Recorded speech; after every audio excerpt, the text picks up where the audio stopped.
Hello दोस्तों क्या आपको पता है कि मनुष्य की आँख का वज़न कितना होता है? क्या आपको ये पता है कि होमवर्क का आविष्कार किसने किया था? क्या आपको ये पता है कि जब भी आप अपनी उंगलियों को मोड़ते हो तो उसमें से एक आवाज़ आती है? क्या आपको पता है कि वो आवाज़ क्यों आती है? क्या आपको ये भी मालूम है कि छत्रपति शिवाजी महाराज को फादर ऑफ इंडियन नेवी कहा जाता है? तो चलिए चलते हैं फैक्ट की दुनिया में।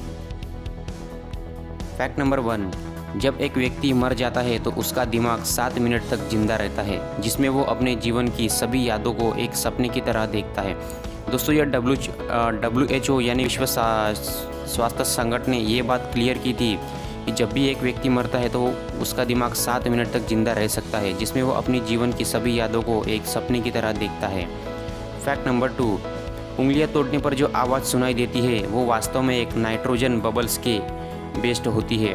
यानी कि जब भी आप उंगलियां मोड़ते हो तो उससे नाइट्रोजन बबल्स बाहर निकलते हैं, जिसकी वजह से आपकी उंगलियां तोड़ने पर आवाज़ आती है। फैक्ट नंबर 3, हमारी आंखें केवल 2 कोशिकाओं सेल्स की वजह से देख पाती है। रेड कोल्स यानी कि कोन सेल्स हमारी आंखों में 13 करोड़ रोड और 70 लाख कोन सेल्स होती है। रेड सेल्स की मदद से ही आप अंधेरे में देख पाते हो। फैक्ट नंबर 4, दोस्तों आपने छत्रपति शिवाजी महाराज के बारे में तो सुना ही होगा। भारत के वीर छत्रपति शिवाजी महाराज को फादर ऑफ इंडियन नेवी भी कहा जाता है। 1674 में शिवाजी महाराज ने नेवी फोर्स की स्थापना की थी ताकि अरब, पुर्तगाली, ब्रिटिश और समुद्री लुटेरे से कोंकण और गोवा के समुद्री इलाकों की रक्षा की जा सके। उस समय शिवाजी महाराज के पास 800 जहाज थी। दोस्तों शिवाजी महाराज काफ़ी अच्छे योद्धा और पराक्रमी योद्धा थे। उन्होंने फादर ऑफ इंडियन नेवी उन्हें कहा जाता है। उन्होंने 1674 में नेवी फोर्स की स्थापना की थी। फैक्ट नंबर 5, दोस्तों रोलेक्स घड़ी तो आपने देखी ही होगी या कभी ना कभी सुनी होगी कि रोलेक्स घड़ी क्या होती है।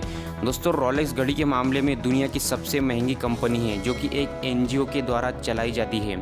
इसके मुनाफे का 90% पैसा दान में चला जाता है, क्योंकि इस कंपनी का मालिक एक अनाथ बच्चा था। दोस्तों जो रोलेक्स कंपनी है उसका जो रेवेन्यू होता है वो 90% रेवेन्यू NGO में चला जाता है, क्योंकि उस रोलेक्स घड़ी का मालिक एक अनाथ था, इसलिए उसका 90% पैसा NGO में जाता है।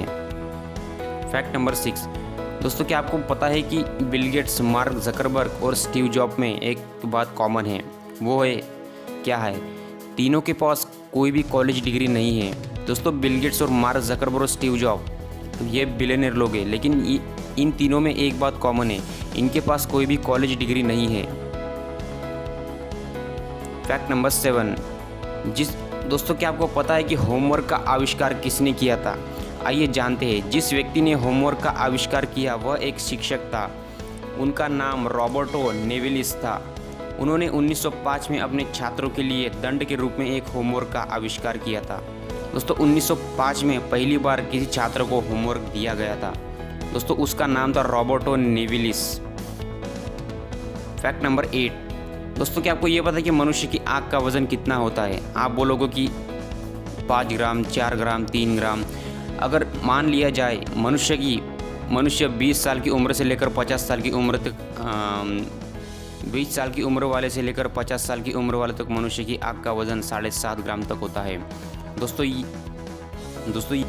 ये अमेरिका के हॉस्पिटल में की गई रिसर्च के मुताबिक बताया गया है कि मनुष्य की आँख का वज़न 20 साल की उम्र से लेकर 50 साल की उम्र वालों तक का आँख का वज़न 7.5 ग्राम तक होता है। फैक्ट नंबर 8, जापान में सबसे ज़्यादा लोग पढ़े लिखे हैं, जहाँ साक्षरता दर 99% है, जहाँ अखबारों और न्यूज़ चैनलों में भारत की दुर्घटना, राजनीति, वाद विवाद, फिल्मी मसाले आदि पर खबरें नहीं छपती। यहाँ पर अखबारों में आधुनिक जानकारी और आवश्यक खबरें ही छपती है। दोस्तों जो जापान की जो मीडिया है वहाँ के कानून कायदे अलग है। अभी आप भारत में देखोगे कि भारत के न्यूज़ चैनलों में दुर्घटना, वाद विवाद, फिल्मी मसाले आदि पर खबरें छपती है, लेकिन जापान में आधुनिक जानकारी और आवश्यक खबरें ही छपती है। दोस्तों आपको ये वीडियो कैसी लगी नीचे कमेंट करके ज़रूर बताइए। अगर ऐसे ही इंटरेस्टिंग वीडियो देखनी है तो चैनल को सब्सक्राइब कीजिए और बेल आइकन को प्रेस कीजिए। मिलते हैं किसी अगली और इंटरेस्टिंग वीडियो में।